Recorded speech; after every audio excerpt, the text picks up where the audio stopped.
Kuri uno munsi igenekerezo rya 17 Mukakaro umwaka w'ibihumbi 2026 nejerejwe no kumurika igitabo gikomeye cyane cyanditswe mu ndimi zibiri, mu Kirundi no mu Gifaransa ndetse no mu Congereza kikaba kigiye kuboneka. Ico gitabo kikaba ari iki, kikaba gifise umutwe uvuga amamoko y'ikanguro Isirayeli, Afrika n'amabwirizwa 613 yanyegejwe. Ni igitabo kigaragaza ukuri kwahishijwe n'ikinyoma c'abakoroni, cyanditswe na jewe Shariash Bernardo Ntungwanayo. Nibaza ko igihe kigeze cyo gushira ahabona ukuri, igihe kirageze ngo amaso yacu ahumuke, twikure mu kinyoma canke mu munyororo w'abamissionnaire canke w'abakoroni badushizemwo twebwe abanyafrika. Iki gitabo kimaze igihe kitari gito gitegurwa kubera yuko kirarenze imyaka 15. Umuntu aravye amabi yagiye arashikira igihugu cacu ndetse n'akarere na Afrika, urabona neza ko biba bishingiye ku kinyoma.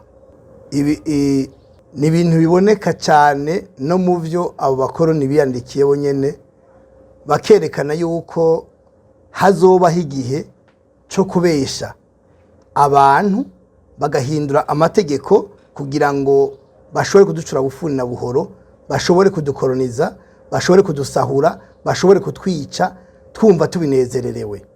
Guhishura rero ikinyoma cy'imyaka ibihumbi nta kundi na kumwe bishoboka atari gushira habona ukuri mu kwandika ibi bitabo. Kwandika igitabo kugira ngo ukure ikinyoma kimaze imyaka ibihumbi, naho nyene bifata ikindi gihe cyo kugira ngo abantu basome, batahure, bumve icyo umuntu ariko aravuga. Ibi rero usanga kenshi bavyitwaje bisunze igitabo c'Imana canke igitabo ceranda Bibiliya, bakakibeshiramwo kugira ngo bumvishe abantu yuko Bibiliya ari yera kandi atakinyoma na kimwe kirimo. Ariko nagira ndababwire yuko hariho bimwe bahinduye kugira ngo batwifatire, batwibe, batwice. Noneho n'igihe bamaze kugenda basigaho ababahagarariye babacungira kugira ngo babandanye batuyobora baciye ku bandi. Abo nabo kenshi babara abanyamadini canke abanyapolitike. Twibuke yuko mu gitabo cera arico Bibiliya, muri Yeremiya igice 8 umurongo w'8 haranditse ngo ikaramu y'ikinyoma y'abanditsi.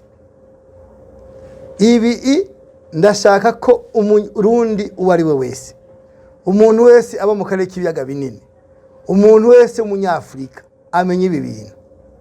Uyu murongo wo muri Bibiliya wanditswe n'abakoroni, wanditswe n'abaromani, nibo bawiyandikiye. Uri mu Bibiliya zose, haba Bibiliya Katolika, haba Bibiliya y'abaprotestante.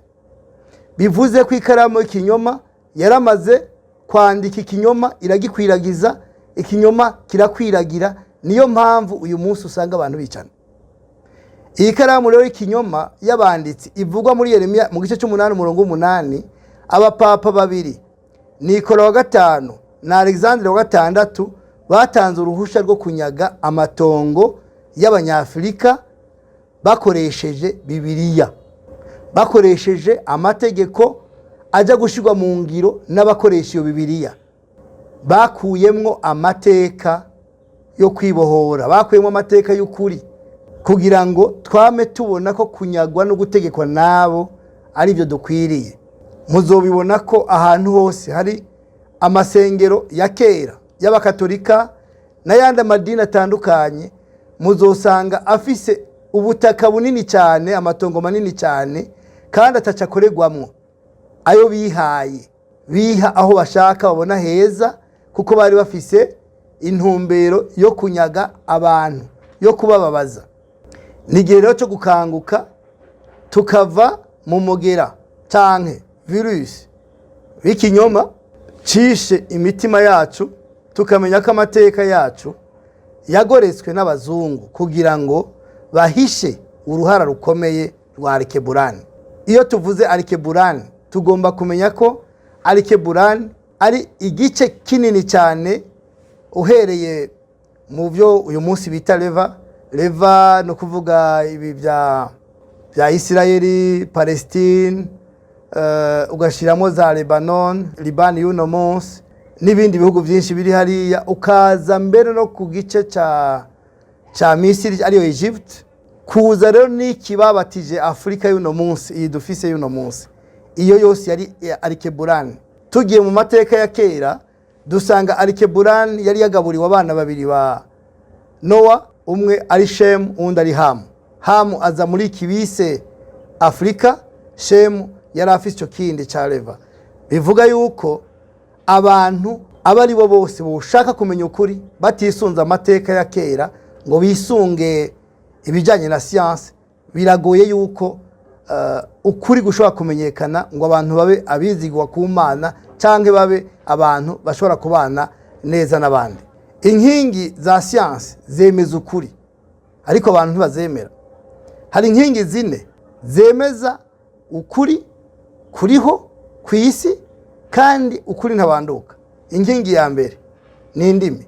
Igiheburayo kiri mu muryango umwe n'Ikirundi n'Ikinyarwanda n'izindi ndimi zo mu karere k'ibiyaga binini bigari. Inkingi ya kabiri ibimenyetso by'irondoka, ibyo bita genetique mu Gifaransa.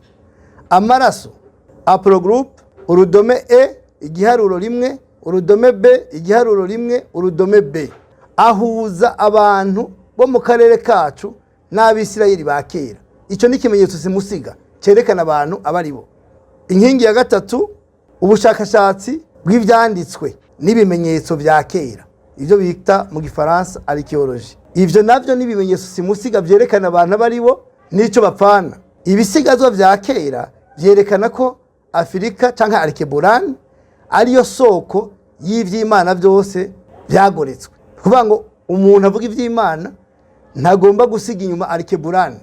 Alkebulan urabona ko bayifuse nta hantu hamwe kivugwa, baciye bahimba ikindi bita Afrika. Alkebulan bakurako kuko Alkebulan niyo mateka y'umugambi w'Imana ku muntu n'ivy'imisengere. Inkingi ya gatatu idasubirwamo ya science udashobora gutsinda ngo utandukanye abantu nico bita imigenzo. Imigenzo y'amajambo, imigenzo y'imiryango vyasigaye ni cabona kidahinduka. Iyo uraba imigenzo y'Abanyafrika nabo muri Aziya, ico gice ca Alkebulan bahuje imigenzo n'amajambo bavuga bidasubirwaho, biboneka ko ari abantu bamwe. Alkebulan, tuvuze kuri Alkebulan na karere k'ivyanditswe vyera. Akarere ka Kush kari muri Alkebulan. Akarere ka Kushe nyakuri ni mu karere k'ibiyaga bigari canke binini. Uruzi rwa Gihoni ari rwo ruzi rwa Nile nirwo ruvyerekana. Ivyo navyo biboneka muri Bibiliya, bikaboneka no mu gitabo nanditse kivuga kiti Grand Lac, le virus du mensonge cuti, no kuvuga akarere k'ibiyaga binini, ikinyoma cica. Ico gitabo kirimwo ibijanye n'itongo rya Edeni, ibijanye na Kushe n'ibijanye n'imiryango iherereye muri kano karere k'ibiyaga binini. Umuyoboro wa Suez nurubibe rwashizweho n'abantu rutandukanya Afrika na Aziya haruguru ya mere Mediterane. Baragwimvye baracukura bashiraho amazi, kare wari umusozi abantu bacako, bakoresha ikinyoma bavanga kugira ngo bakore umuhora w'ubucuruzi. Ariko intumbero nyamukuru kwari kugira ngo batandukanye ico bise Afrika n'ubutaka bwa Shemu burimo Israeli. Ni kuvuga Israeli yavuzwe n'Imana, ubutaka bwejejwe. Bagomba kuzimanganya ivyo bimenyetso kugira ngo ntibize biboneke. Mbega abo bantu ni bande? N'Abanyedomu n'Abanyaburayi bakomoka kuri Yafeti. Jafeti mu bana ba Nowa yahawe Uburayi hari mu Bufaransa n'imicungararo yaho, ni naho hagiye abakomoka kuri Esawu ari Banyedomu. Ivyo biri muri Bibiliya, sindabibona bikuye mu mutwe. No kuva rero iki gitabo haba mu Gifaransa cyangwa mu Kirundi ndetse no mu Congereza tuzobibereka, murabibonamwo mukavyisomera mugatahura. No kuvuga rero ko umuyoboro wa Suez nurubibe rw'ikinyoma rwashizweho n'abazungu kugira ngo batandukanye Alkeburani na Afrika n'ibice byayo n'ibice byejejwe.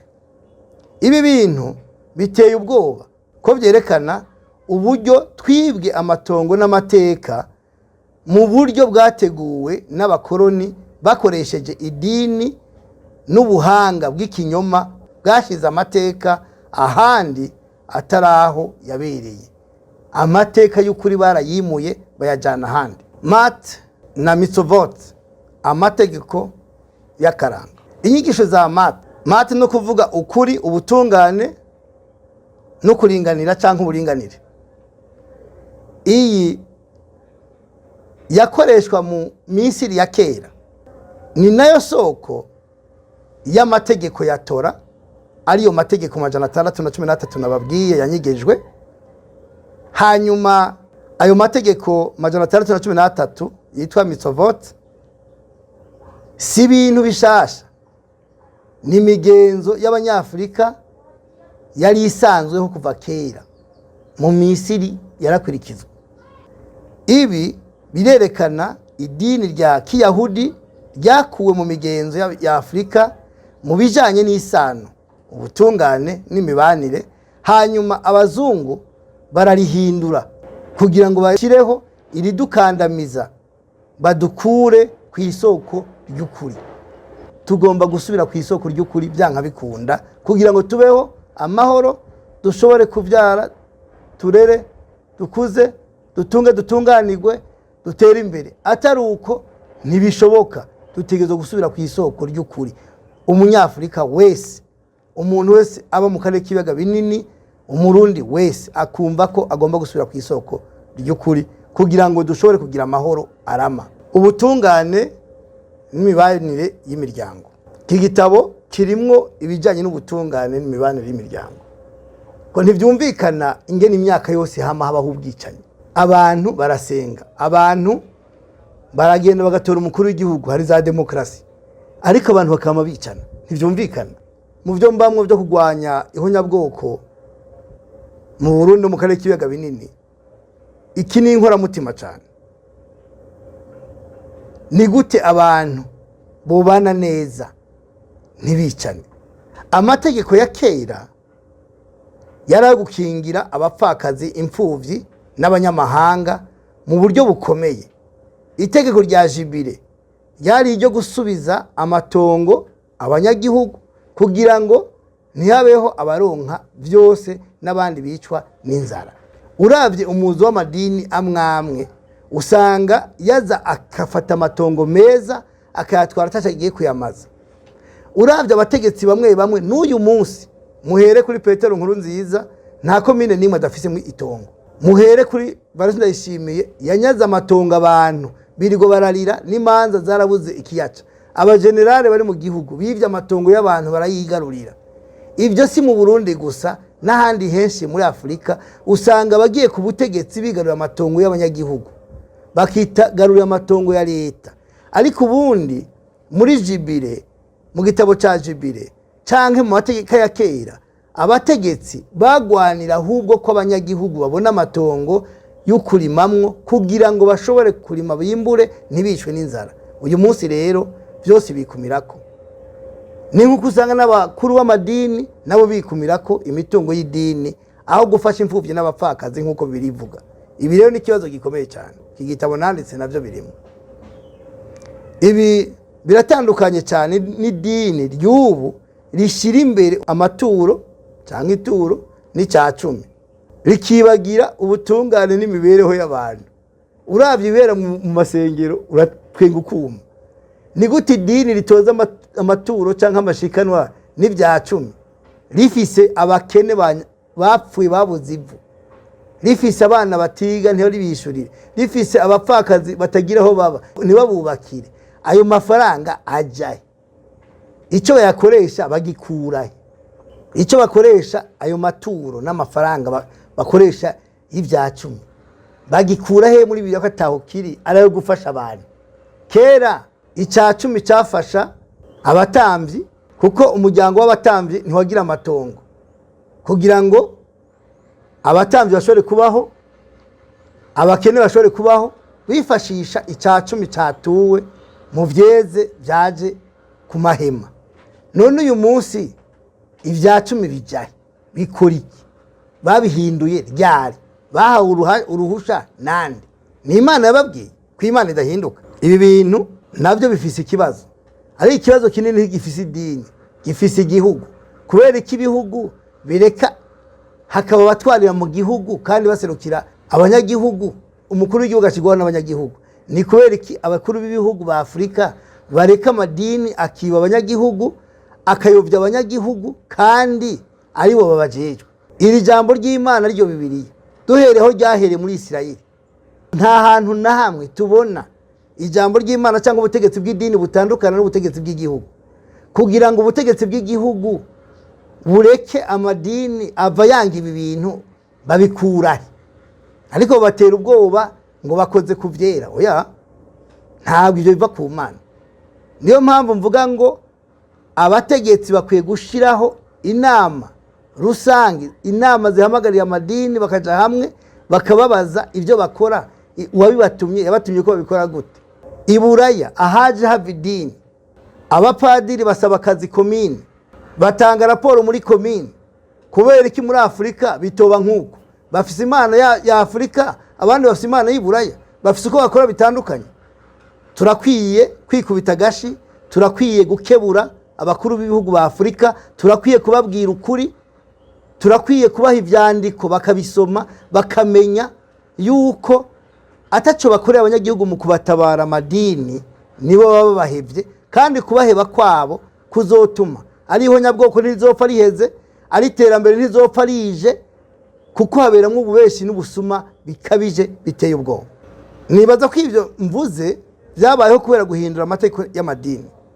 Guhindura amategeko y'amadini navyo nabishizemo muri iki gitabo. Amategeko ya kera yahinduwe n'amadini kugira ngo agire abantu abashumba b'ubwonko. Ubukwe bwahinduwe uburyo bwo kugenzura abantu. Amateka y'Imana arahindurwa kugira ngo aserukire inyungu z'abazungu canke z'amadini. Icacumi cakuwe ku ntumbero yaco yo gufasha abakene, gihindurwa uburyo bwo kunyaga abanyagihugu ubutunzi bwabo bwo kubaho. Ibi birateye ubwoba kuko amadini menshi akoresha aya mategeko mu kudutera ubwoba no kudukandamiza mu buryo bw'ubutunzi. Ibi naho biruko abarongoye amatorero canke amadini ko atawo bagirira urwanko, kuko bakora uko basanze amadini yazanywe n'abamisiyoneri yakora.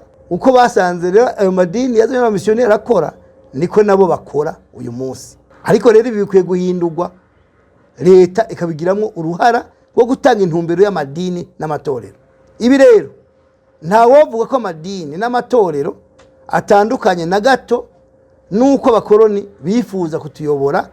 Ibi bigomba guhagarikwa kubera ko amadini n'amatorero atuyobora uko abakoroni bashaka kudutwara niko badutwara. Ibi rero bigomba guhinduka bigahagarara. Bizohagarikwa nande? N'amareta. Hari bijanye n'isano y'Abisirayeli n'Abanyafrika.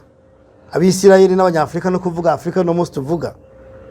Ubushakashatsi bwa ADN Apo Group nkuko nari nabivuze, urudome E ryaruro rimwe B rimwe bwerekana ko abantu mu karere kacu nka Beta Israel canke Remba n'iyindi miryango yo mu ihembe rya Afrika ariyo igiza Abisirayeli nyakuri.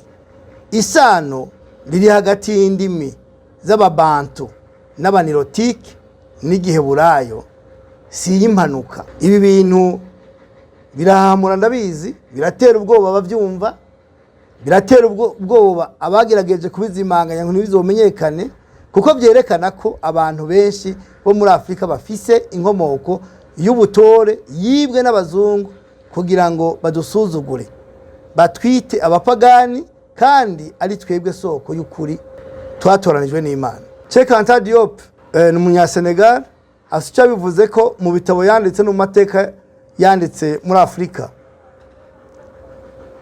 nukuvuga ko Afrika igomba gusubirana kwandika amateka yayo kugira ngo twubake akarere kacu dufise ishema n'inkomoko yacu y'ukuri. Narimvuze ni Cheikh Anta Diop afise icyo yavuze. Cheikh Anta Diop yerekanye ko ubucurabwenge canke ubushakashatsi bw'abakomotse muri Afrika oya yise y'umukara na cyane Misiri ya kera kugira ngo ahakane ibinyoma n'ibitekerezo canke n'ivyiyumviro by'abakoroni bashatse kudusuzuguza no gusuzuguza uyu mugabane wa Afrika. Bityo afasha abanyafrika kwisubiza agaciro, kumenya ukuri kw'amateka yabo no kwikura mu bupfunwe cyangwa ubwigunge bw'ubukoroni. Iyi ntumbero irimwo inkingi zitatu z'ingenzi. Iya mbere ni inkomoko. Afrika cyangwa Misiri niyo nkomoko y'ubucurabwenge. Iya kabiri yakoze n'impanuro guhakana ivyiyumviro by'abakoroni n'ibinyoma byabo. Icya gatatu atanga intumbero kwisubiza agaciro no kugarukana amateka ya Afrika yanyegejwe. Cheikh Anta Diop ntaco atakoze mu gihe ciwe. Ntitugomba gutinya ukuri kuko ariko konyene kuzotubohora mu munyororo cyangwa mu minyororo y'ubushumba bw'ubwonko. Batubosha ubwonko. Uyu murage w'umuhinga niwo rumuri rwacu mu kubaka kazoza n'akarere kacu. No kuvuga ko intumbero ya Cheikh Anta Diop yotubera urumuri twese abanyafrika kugira ngo twibohore mu mitwe, twikure ko ubukoroni, twubake Afrika yacu. Mu gusozera nagomba kubabwira ko ukuri ku nkomoko y'Abisirayeli muri Alkebulan cyangwa Afrika si ibintu by'amateka gusa, ni kigwanisho cyo kwibohora. Tugomba kumenya ko twahenzwe tukibwa amateka n'amatongo yacu mu buryo bw'uburyarya. Igihe ni iki kugira ngo twubake akarere kacu twisunze ukuri, dutere imbere kandi dushireho ubutungane nyakuri bw'abanyagihugu. Gusubiza hamwe ni icyubahiro. Kubaka akarere kacu ni igikorwa cya buri wese. Murakoze.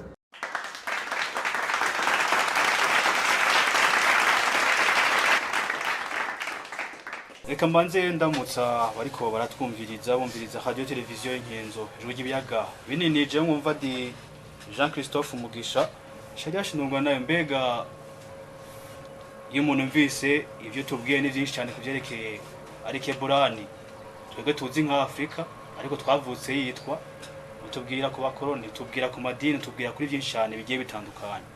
Ariko kadufise ibibazo byinshi ku gitabo wanditse uri kuratwereka.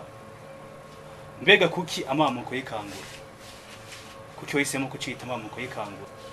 Hama mbega ni iyihe ntumbero nyamukuru y'igitabo uhereje kutwereka? Mbega izina Alkebulan risobanura iki mu mateka ya kera? Murakoze. Urakoze cyane. Ubwa mbere bwo ndagushimiye kuri ivyo bibazo. Amamuko y'ikanguro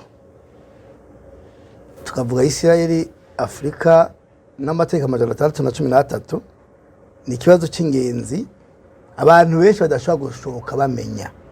Ubwa mbere iyo tuvuze amamuko no kuvuga inkomoko. Ikanguro no kuvuga mu Kinyarwanda ubuvyutse, mu Gifaransa ni réveil. Ikanguro riza gushira ibintu ku murongo, riza gushira ibyari mu mwijima likabishira mu muco, rikuraho ikinyoma, rizana ukuri, amahoro, ubutungane n'iterambere ridakumira. No kuvuga ko iri kanguro mvuga rizorandurana n'imizi ihonyabwoko mu Burundi no mu karere k'ibiyaga binini. Iri kanguro rizoshira ukuri muri Afrika, abantu basenga Imana y'ukuri hatarimo ibi binyoma nkuko twabonye muri iki gitabo nanditse. Ibijanye n'ikaramu y'abanditsi izobesha ikandika ibitari ivyo, abantu bakaba mu kinyoma, byanditse muri Yeremiya igice 8:8. Si ivyo gusa, amabwirizwa canke amategeko y'Imana 613 ari muri iki gitabo. mu gitabo cy'igifaransa ni kuri page ya 55. N'amategeko, itegeko ryose rifise icyo bita mu gifaransa reference biblique. Itegeko, buri tegeko ryose, buri bwirizwa ryose rifise umurongo bihuye muri Bibiliya. Si ibyo nikurira mu mutwe, ni biri muri Bibiliya dukoresha muri aya madini yose yiganje mu isi. Bivuze iki? Bivuze ko twigishwa amabwirizwa 10. Kubera iki batwigisha amabwirizwa 10 kandi ari 613? Mbega ayo bakuyemo bayakuriyemo iki kugira batumurikire 10? Bivuze ko iri nihishurirwa rishasha rije gushira abantu mu muco, kuko amategeko cyangwa amabwirizo tudakwirikiza, Imana iravuga yuko idashobora kutwihanganira mu gihe tudakurikije amategeko yayo. Imana isaba ibintu biri ku bantu: icya mbere kuyumvira, icya kabiri gukurikiza amabwirizwa yayo. Uyu munsi umuyahudi wese wobaza n'utazi inzira y'urusengero akubwira ko turi mu kaga kubera ko twanze gukurikiza amategeko y'Imana ariyo Mitzvot 613 yanditse mu gitabo, yanditse mu bitabo bitanu vya Mose, n'amategeko Imana yahaye Mose ngo Abisirayeli. Uyu munsi abasenga ku isi yose bakwirikiza ayo mategeko ya Isirayeli, basenga Imana ya Isirayeli, bahinduye bishira ibyabo ariko nta kuri bafise. Rero muri kino gitabo iki kirimo ayo mategeko 613 urayasoma mu Kirundi no mu Gifaransa. Ibijanye na Afrika nivyo naberetse ko Afrika ni y'ububeshi, ni y'ubuswaganyi, ni y'ubugambanyi bw'abakoroni, kuko yari Arikeburani, umusingi w'ukuri w'ubutaka bwejejwe bwatoranijwe buriko Edeni bukabako kushe, ni Arikeburani, si Afrika. Ibi rero abantu bashoboye kubimenya bakabikurikiza, niho navuze ko amaleta agomba kubijamwo, kuko mu gihe cyose leta itagiye muri ibi by'amadini nta kintu na kimwe rikorera abanyagihugu, irabesha. Kandi baja mu isengero nibasome ibitabo, bahamagara amadini, tuje hamwe tuvugane tubere kukuri, hama babazi ibyo barimo. Ibi ni babishira mu ngiro, nta genocide ishobora kusubira kuba. Gute? Ntibishoboka. Amacakubiri agomba kuvaho, kubera ko ikinyoma cy'abanyamadini n'ikinyoma cy'abakoroni basigaranye amadini ntigisubira kuronka aho gica. Aya macakubiri yatanguye kera, ihonyabwoko ryabaye mu bihugu bitandukanye. Bazana slogan ivuga ngo plus jamais ça, mu Gifaransa never again. Ntabwo bishoboka ko genocide zihera mu isi, ko zamaze zirasubira kandi bavuze ngo plus jamais ça, mu gihe iki kinyoma cy'inkomoko y'abantu, cyico bapfana, cy'ivy'amadini bitagiye ku murongo. Naho bazoteka iwe gisari rigasha, nta mahoro azopfa abonetse, nta genocide izopfa icitse. Ibi rero muri uyu mutwe w'iki gitabo niho amahoro ya Afrika yicaye, niho kuriho gusenga ku isi kwicaye, nta handi. Aho bama bavuga ngo plus jamais ça, ariko ntihagire igihinduka inyuma yo gukanguka, ntibizosubira ukundi, kuko abantu bazoba baratahuye ukuri. Ikibazo cya mbere wambajije, intumbero iki gitabo cyanditswemwo, intumbero nyamukuru ni ukwerekana inkomoko nyafurika y'Abisirayeli, cyangwa inkomoko ya Arikeburani y'Abisirayeli bashizwe ku wundi mugabane w'Uburayi kandi ari baringa. Ni ukwerekana abanyafurika bayibamwo ko harimo Abisirayeli b'ukuri bakomoka kuri Yakobo hakoreshejwe siyanse, uturemangingo. Navuze inkingi zine: hariho archaeology, indimi, genetique n'umugenzo cyangwa imico. Ivyo ni ntabanduka. Ivyo rero nta handi bishobora kubonekera, ni muri iki gitabo nerekanye ko muri iyo ntumbero dushobora guca amacakubiri, dushobora guca ikinyoma k'ibijyanye n'imyizerere, gukuraho ibinyoma by'amateka yagoretswe n'abakoroni, no kwerekana isano riri hagati y'umuco wa Kiyahudi n'umuco nyafurika biciye mu bimenyetso vya siyansi n'amateka. Ivyo nivyo shingiro y'iki gitabo. Ivyo ushobora kubibona muri chapitre mu gice cya mbere, mu gice cya kane, mu ka paragraphe ka kane nyene. Wambajije uti izina Arikeburani risobanura iki mu mateka ya kera? Arikeburani niryo zina rya kera kandi ry'umwimerere n'umugabane wa Afrika ya mbere, imbere yuko baza kubatiza uyu mugabane bakawita Afrika. Risobanura nyina w'ikiremwa muntu canke ubutaka bw'abirabura. Nico Alkeburani bisobanura. Ivyo biri mu gice ca 10 muri chapitre ya 10 muri iki gitabo cyane cyane cy'igifaransa. Urakoze. Amazina ni Angelize Mahoro, nkorera kuri radio televiziyo Inkinzo. Narifise ibibazo bitatu mbabaza Shaila Shenungwanayo Bernard. Ikibazo ca mbere kiragira kiti: nikihe kimenyetso c'isano y'amaraso ADN gihuza abanyafrika n'Abisirayeli? Ikibazo ca kabiri: isano iri hagati y'igiheburayo n'indimi za Afrika ni yihe? Nkuko nabivuze muri presentation y'igitabo mu kumurika igitabo, Hapo Group urudome E igiharuro rimwe, urudome B igiharuro rimwe n'urudome B ni signature biologique afro-levantine. Ni kuvuga ngo ni kimenyetso c'akaremangingo kirondoka kidahinduka mu buryo bwa science, cyakozwe n'abahanga atakundi nako mu gikwepa. Nico dushingirako.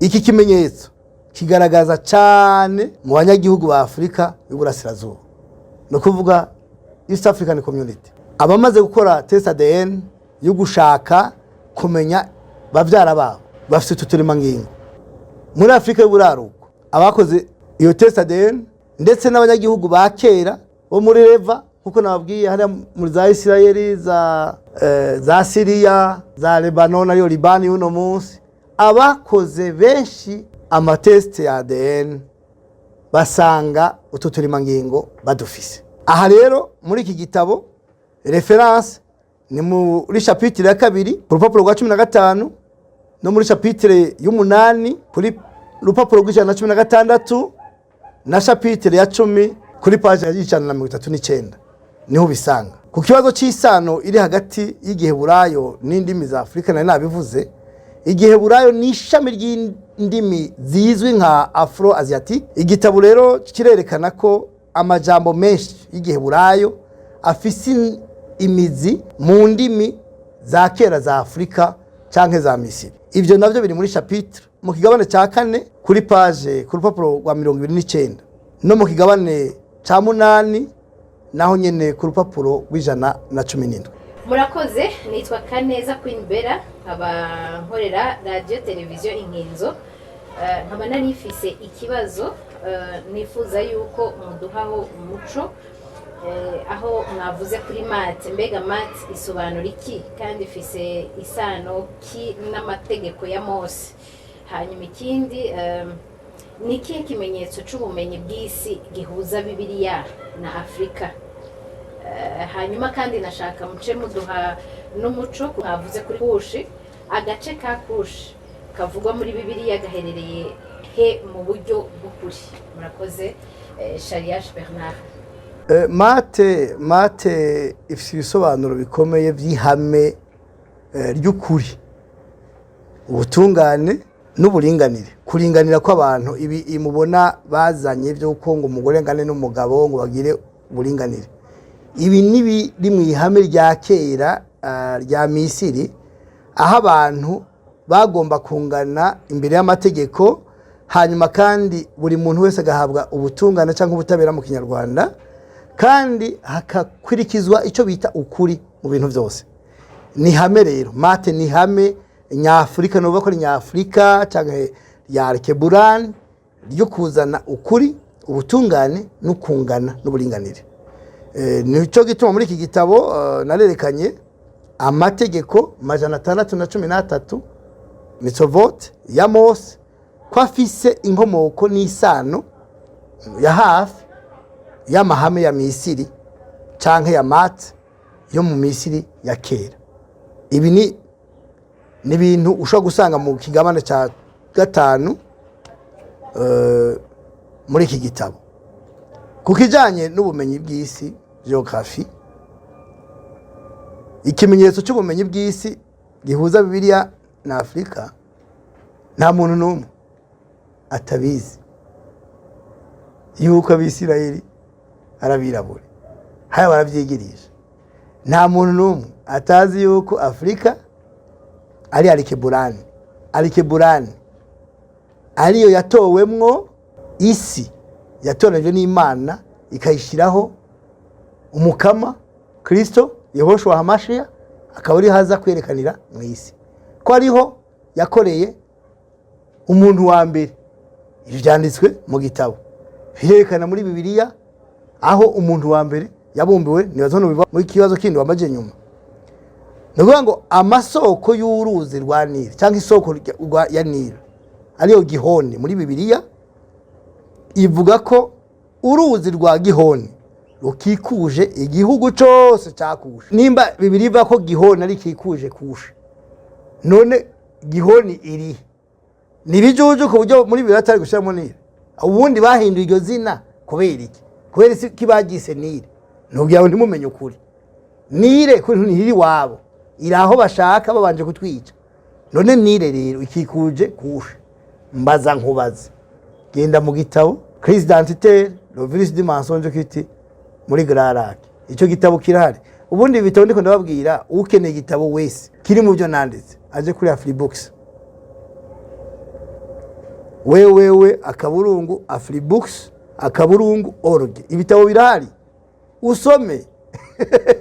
Nukuvuga iki? Kuba bashizeho Gihoni bagafuta Nile canke bagahindura Gihoni bakayita Nile ko ntituzopfa tumenye ko ari giri muri Bibiliya, ntibabigize kubw'ubusa. Barazi ko umunsi abantu bomenya ko hano muco bise Afrika ari umuntu wa mbere yabumbiwe, ari amateka yo muri Bibiliya yanditswe ahera, barazi ko baca batakaza agaciro. Niyo mpamvu usanga mu byo bagiye barakora bahindura amasanamu y'abantu. Isanamu rya Yehoshua Hamashiya n'izina rye byarahindutse, bamwita Yezu canke Jezi, bamugira umuzungu kandi ari umwirabura asa n'abaziatike. Ivyo ni ibintu biri mu mateka. Ntibabigize rero kubera ubujuju, babigize babizi. Nukuvuga ko kushe iri muri Burasirazuba bwa Afrika, iri muri bihugu bya Grarac by'ibiyaga binini, akaba ari n'agace kari muri Afrika y'Uburasirazuba nkuko nari ndabivuze. Aho gace kari mu kushe bivuze iki? Ubutaka bwa kushe. Agace ka kushe kavugwa nkuko mbajije muri Bibiliya gaherereye nyine mu Burasirazuba bwa Afrika mu biyaga bigari. Vyicaye muri Bibiliya no mu gitabo nanditse ikinyoma cica. Iyo aba twari tuzi ukuri tuba twicana. Mugabo no munsi baraduteranije baratubesha. Baratubesha tukumva umenga turatandukanye kandi turi bamwe. Bashiramo imipaka. Iyi mipaka irarikoze. Nk'ubu uvuze nk'umupaka uri hagati y'Uburundi n'u Rwanda na Uganda, wumva ko iyo mipaka ibaho ishingiye kuki? Uvuze ngo igihugu ca Tanzania ubutandukaniye n'umuntu arwaye ukwiye kujana kwa muganga, cyane cyane waraciye mu ishuri, ni irihe tegeko rishinga Tanzania? Nukugabanga na Afrika bari Iberle mu 1884 bagaheza mu kwa 285 bagabanye Afrika bari gabangana ivyo bigo bikomeye. Ninde muntu yaciye ku ntebe y'ishuri atabizi ko ariko vyagenze? None ko mu 1910 ibihugu vyagiye hamwe, Ubudage, Ububirigi n'Ubwongereza baja hamwe aravuga bati rero nibindi bihugu baravuga bati ntidusubire gucamwe ibihugu kabiri kugira ngo abavukana twabonye bitera amakimbirane. None iryo tegeko canke amasezerano ko yabereye i Buruseli hari umurundi yararimo, hari umunyarwanda yararimo. None kubera iki mu 1922 bashizeho Tanzania barinze kuri iryo tegeko? Ariko abarundi muzoheba gutinya ryari? Muratinya gupfa muzopfa nico kimwe, vuga ubeho canke upfe kuko hageze. Tanzania ntibaho. Ubu rero kuvuga ngo umupaka wa Tanzania n'Uburundi uriho kubera iki? Ugabanya nde nande? Uyu munsi intambara iri kiraba muri Kongo, mu Burasirazuba bwa Kongo, ninde atayibona? Ishingiye kuki? Nishingiye kuri aya marime yo kugabangana ibihugu byacu. Uratandukanye mu Burasirazuba n'Umurundi n'Umunyarwanda, ubishingiye kuki cyane umushingiye kuri Umuganda? None abarundi bari kwica abo bantu ntibica bene wabo. Mugabo uyu munsi babihinduriyemwo ubwoko bushinze bw'igihugu tutse. Nibyo biriko birakora. Ibi byakushe ayiherereye muri Afrika cyangwa muri Keburani cyangwa mu karere k'ibiyaga bigari, niho hahereye ikinyoma cyo kugenda bakabikwiragiza hariya muri Afrika y'Uburasirazuba bwo hagati. Iryo naryo ryaje cyo bundi bavuga kushe bagaca bavuga ko ari muri Ethiopia. Umuntu nimba ari muri Ethiopia nibahindure Bibiliya umuntu yarirukanywe muri kushe aza kuba muri Ethiopia, ko Ethiopia irondoka rya mbere ryakwiragiye no mu bice bya Sahara, hakaza ubugaragwa muri Sahara bagahunga bagenda hariya muri Palestine cyangwa muri Israel no munsi. Ubu ucuvuga ko ibyo Bibiliya yuzuye, ubwo niba bifute nibice basubira bafute Bibiliya basubira kuyandika gushaka babeshe, tuzobabeshute naho nyene, ntabwo bishoboka. Mbwa no kumenya ko kushe n'ubushobozi bw'ubumana bw'iremwa by'umuntu wa mbere n'amateka y'umuntu n'Imana ni kushe. Aho nizohibagirwa, nuzogira ibyo agira byose izoza kuraba ibyo yakoze n'ingene yayirukanye n'abaje kuhaba n'ingene bitwara. Ibyo nabwira nti bari bakwiye kwitwara neza aho umuyaga binini, kuko ahandiho Imana yahanye umuntu wa mbere izokanga guhana abahabo uyu munsi. Elias Bernardo Ntungwanayo mu gitabo Amamuko y'Ikanguro tweretse mu kanya washimitse cyane ca 10. Mbega n'ubuhe buryo umuco wo gutanga ca 10 aho kera hambere wasobanurwa mu mizo ya mbere canke aho hambere? Hama nirihe sano iri hagati y'ururimi rw'ikinyarwanda, Kirundi n'Igiheburayo? Urakoze cyane. Iyo usomye Bibiliya, ica 10 caje imbere y'idini. Amadini yatanguye ica 10 gitangwa. Ica kabiri, Aburahamu niwe tubona atanga gutanga ica 10 muri Bibiliya avuye ku rugamba. Bivuze ko gutanga ica 10 byari hame risanzwe riri mu bantu ba mbere ba kera. Ica gatatu, hamaze kubaho umuryango ushigwa imbere ugatoranywa n'Imana ari bo bene Yakobo, uyo muco w'ica 10 waratanzwe, uyo muco warakomeje. Yakobo ari mu rugendo aviwabo aja kwa Labani inarume ahunze Esau, yashitse ahantu araryama, agatiro kamutwaye, arota abamarayika baduga ku ngazi, baduga bamanuka. Yikangura aravango aha hantu Imana imwiyerekeye, niyo yagenda yagiye akazoshika amahoro, akazosubira gusubira mu gihugu ciwe mu muryango wiwe, azohora atanga kimwe mu 10. Bivuze ko ica 10 n'umuco wari mu mitima y'abantu ba kera, bishoboka ko byoba byari n'itegeko ry'Imana. Mu myaka ya kera rero niho nakubwira, mu bantu basanzwe baratanga ica 10. Ica 10 ntacyo gipfana n'idini, ica 10 ntacyo gipfana n'ivyo gusenga. Ica 10 mu vyeze ni cyatangirwa Imana rurema yaremye abantu. Aha abantu bagomba gutahura, amadini amaze kuza, ica 10 cyabaye mu nzu z'Imana cyangwa mu nsengero koresha ibyo bashaka. Ariko uravye mu mateka ya kera, ica 10 cyafasha imfuvyi n'abapfakazi, kigafasha abaherezi, kigafasha abakora umurimo w'Imana. Ariko uyu munsi gishigwa mu madini, ntigikoreshwe ibyo kigenewe gukoreshwa. Aha rero niho mvuga nti abantu bakwiye kwikubita gasha bagakora ivy'Imana ivuga canke bakavyihorera. Biri mu kigabane cya 6 kuri page ku rupapuro rwa 48 no mu kigabane cya 6 ku rupapuro rwa 50 niho navuze cyane kubijanye n'ica 10 n'amaturo muri iki gitabo. Ukindi kibazo mbajije, isano riri hagati y'ururimi rw'ikirundi, Kiyahudi, Kinyarwanda, reka tugombe dushire ko Kinyankore n'indimi zindi zo kwisi ziri muri rwa ruhuririkane rw'indimi Afro-Asiatique. Muri iki gitabo narerekanye ko hari amajambo menshi afitanye isano imwe, haba mu myandikire isa cyane cyane amajambo ajanye n'ubuyobozi, amajambo ajanye no kuvuga Imana, n'amajambo ajanye n'ivy'umuryango. Ivyo biri mu kigabane ca 10 n'ikigabane nyine ca 4 ku rupapuro rwa 30 no ku rupapuro rw'150. Nukuvuga iki? Iyo umaze kubona abantu ururimi rwabo rusa canke ruri hafi na hafi yo gusa, abo bantu bafitaniye isano. erega ururimi ni ikintu abantu bashyiraho nk'ubwumvikane, abantu benshi nuko batabizi. Ni ukuvuga rero yuko abantu bafitaniye ururimi wegeranye baba bafitaniye isano rya hafi, isano rya hafi ry'amaraso. Kandi noneho n'utokwirirwa araruha, uretse yimuka umugabane wa Alkeburani, ni ukuvuga Reva n'iki bise Afurika byose bibumbye bikagira Alkeburani, abayiriko ni imiryango ibiri, uwa Shemu n'uwa Hamu. Abahamu nibo bari muri Afurika y'uno munsi aribo benshi, ariko iyi Afurika nayo ikongera ikabamwo aba Shemu kubera ibyago Isirayeli yagiye iragira ahakomoka Yakobo n'umuryango wiwe.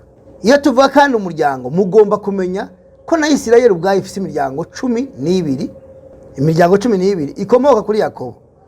Iyo miryango 12 uyu munsi baraba ko ari imiryango 10 yazimanganye. Ubundi yazimanganiye amateka nabivuga kuko batabivuga, kumbura si ngombwa kubivuga muri kiganiro, ariko ibitabo birahari. Genocide zakozwe zitavugwa, ibitabo birandikwa birahari. Iyo miryango 10 iraboneka hiri. Iyindi miryango haba muri iyo 10 n'indi miryango 2 y'Abisirayeli iri muri Afurika y'uno munsi, cyane cyane mu ihembe rya Afurika y'Epfo n'ahandi henshi mu bihugu bigiye bitandukanye barimwo. Kubera ko uyu munsi usanga umuyahudi uvuga ko ari umuyahudi ujya Isirayeli y'uno munsi batinya ko hakorwa siyanse kugira ngo haboneke Abisirayeli bukuri, nuko hacabeho cya kinyoma kica gisambuka, muja guca musanga Abisirayeli bukuri arabiraburi aribo benshi. Kubera iki? Uru ruhu rugwiriye ejo bundi. Abantu benshi ntibanazi nuko burya Burayi abasa kuriya baravuga ngo kubera ngo imyaka myinshi bahabaye. Oya, nivyo babura mu mubiri. Siyanse yerekana ko ari melanine badafise, hari melanine batagira. None ubu wowe ugiye wirabura ubaza ko iyo melanine ikitakara ngo kubera uburyo klima imeze, no? Ntabwo ari byo.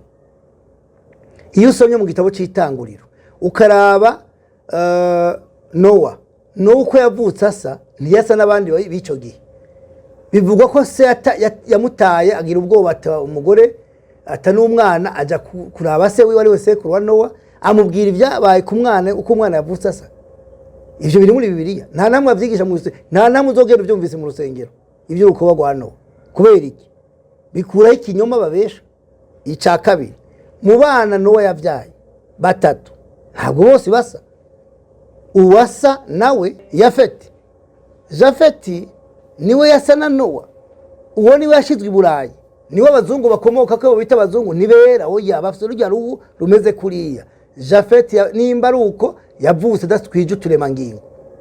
Uyo Jafeti rero ari mu Burayi niwe yahavuye abana n'abakomoka kuri Esawu ari Abanyedomu, bagiye gake amateka aravyerekana.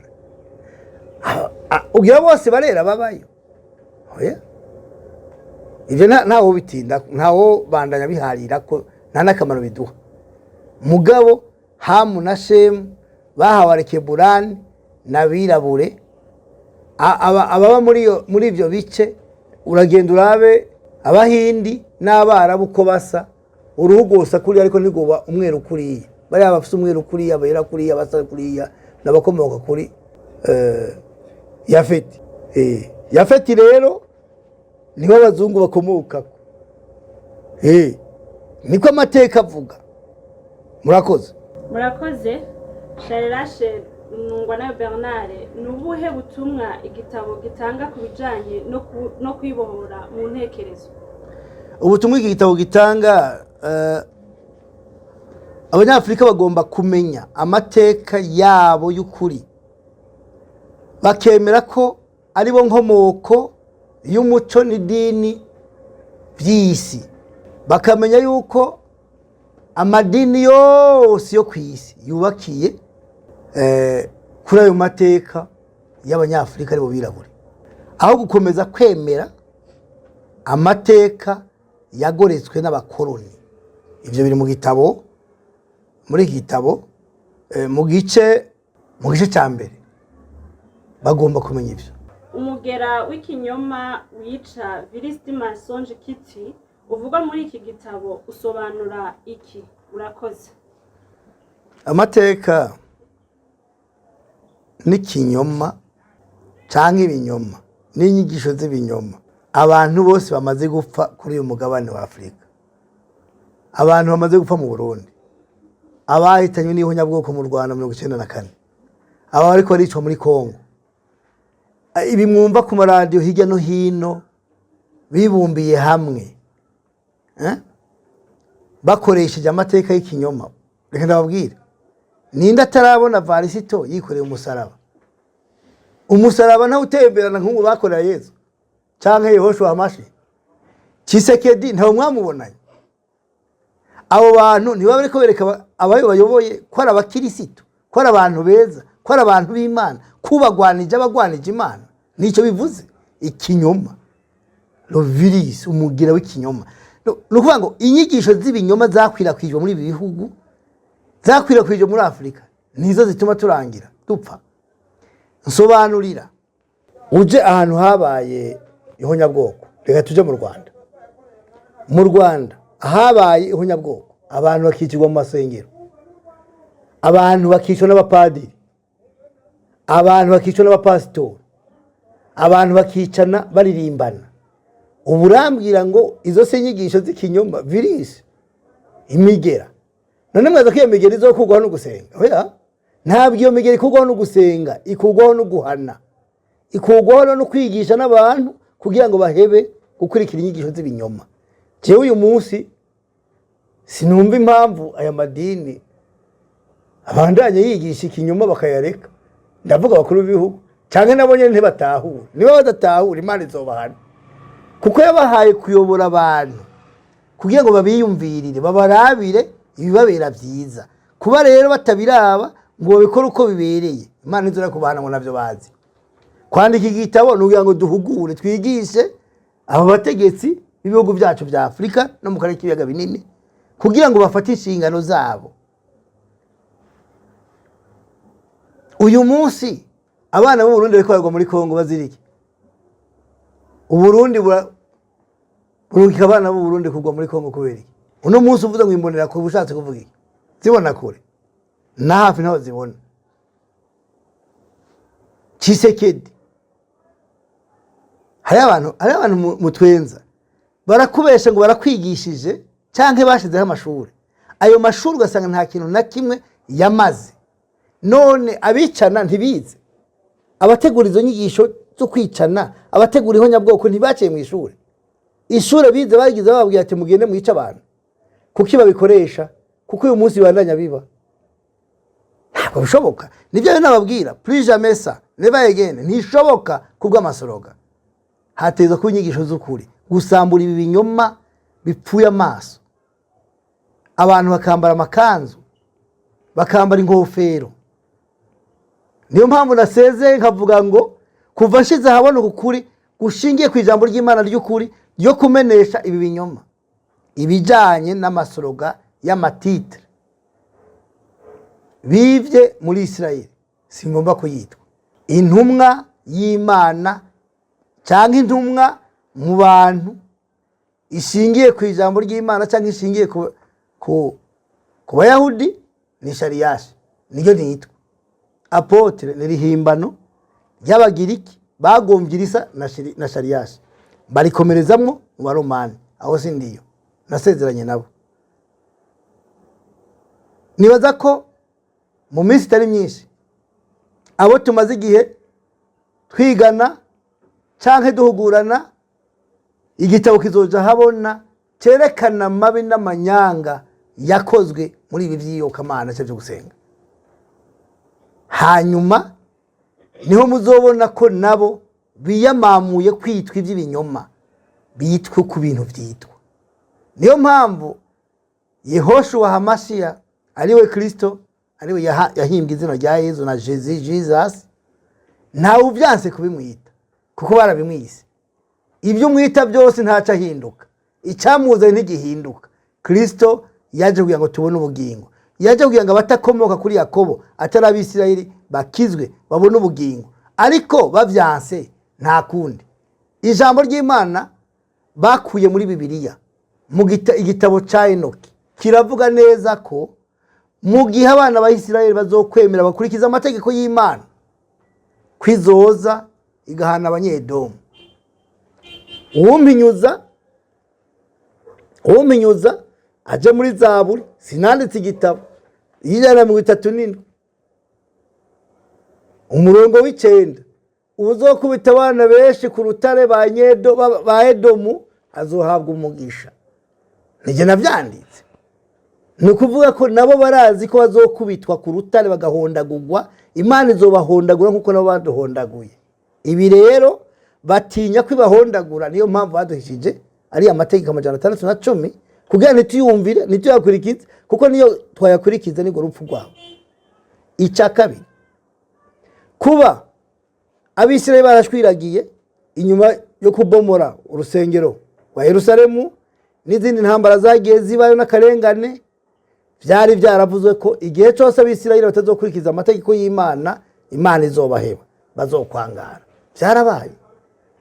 Abagiye mu bucakara ni bande? N'Abajwifu, n'Abayahudi, n'Abisirayeli bakomoka kuri Yakobo, nibo batwawe nk'iyagano bagenda baboha. Abakorerwa genocide ku isi yose muze mukurikirane, bakogwe test ADN, ibyo by'imfashanyo bababeshesha byo kugura imyimbati n'ibijumbu mu bireke. Imfashanyo bazitangiye bo kwerekana cyo bubatse ko iki ko haza mesha cajaye no kutubesha. Nibakora imfashanyo nibaze turondere dukore test ADN isi yose, turabe Abisirayeli bukuri.